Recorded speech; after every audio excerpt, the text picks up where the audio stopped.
Friends, হাজির হলাম আজকে আমি ফের আপনাদের কাছে নিরামিষ মটরের ঘুগনি নিয়ে। আমি আজ নিরামিষ হলুদ মটরের ঘুগনি বানাচ্ছি।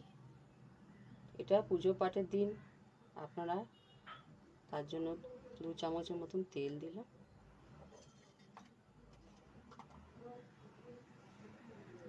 তেলটা একটু গরম হলে এই হিং ফোড়নটা দিয়ে দিলাম। 1 চুটকি হিং দেবেন।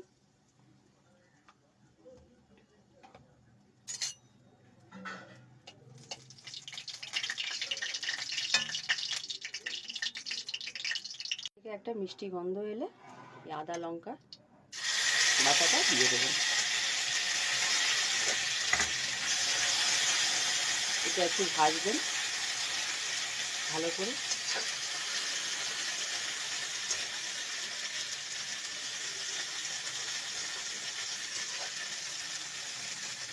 ভালো করে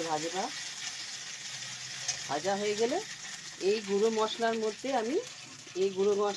আমি 8 চামচ হলুদ গুঁড়ো, 1 চামচ জিরে গুঁড়ো, 1 চামচ ধনে গুঁড়ো, 8 চামচ সিমলা লঙ্কার গুঁড়ো মিশিয়ে গুঁড়ো করে এই জল দিয়ে মিলিয়ে রেখেছি।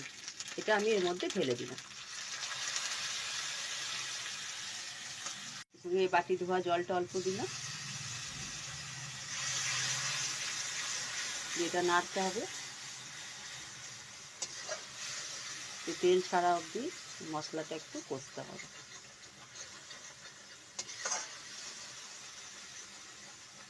এর মধ্যে পরিমাণ মতো নুন দিলাম।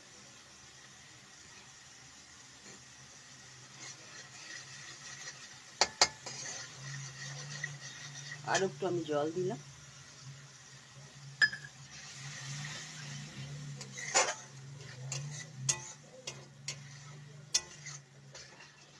এই মটরটা আমি রাত ভোর ভিজিয়ে রেখেছিলাম। 1 বাটি মটর, তার মধ্যে 2টো মিডিয়াম সাইজের আলু দিয়ে সেদ্ধ করে রেখেছিলাম। সেদ্ধ করার সময় আমি 1 চিমটি খাবার সোডা দিয়েছিলাম।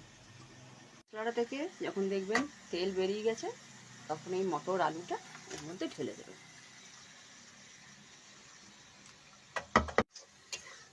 এটা অল্প স্বল্প নাড়ার আছে, আমি একটু সামান্য মিলিয়ে নেবার আছে।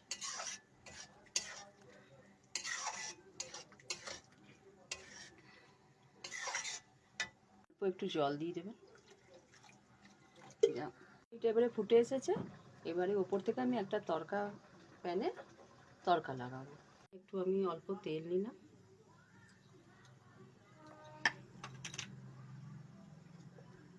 তেলের মধ্যে আমি একটু শুকনো লঙ্কা ফোড়ন দিলাম। এই তরকারিটা বানিয়ে দেখবেন, ঘুগনিটা আপনাদের ভালো লাগবে। আর ভালো লাগলে একটা শেয়ার লাইক নিশ্চয়ই করবেন। এই যে নারকেল কুচিগুলো একটু দিলাম এর মধ্যে,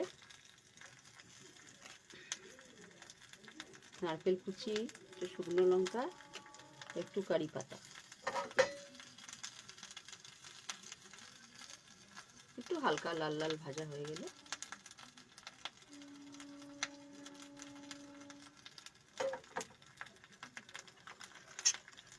একটু কারি পাতা দিয়ে দেবেন।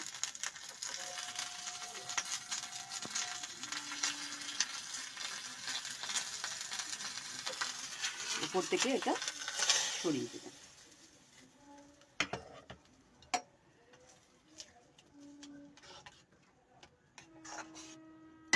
আমাদের নিরামিষ ঘুগনি তৈরি।